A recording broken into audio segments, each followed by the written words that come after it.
Salam dostlar, necəsiz? Bayramınız mübarək.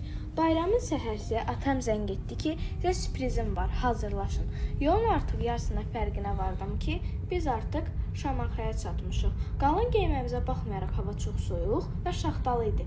Biz üşüdük. Biz bura alpakalara baxmağa gəlmişik. İçəri daxil olduq. Burada bizə xüsusi ayaqqabılar verdilər. Ondan sonra isə sahəyə keçdik. Burada bələdçi var idi.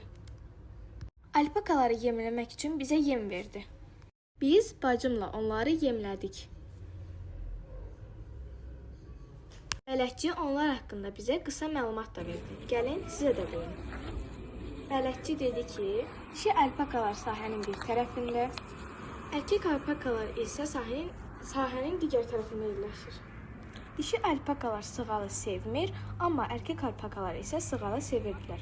Dişi alpakaları yemləmək olurdu, amma erkək alpakaları yemləmək olmurdu. Bura çox maraqlı idi, biz çox əyləndik.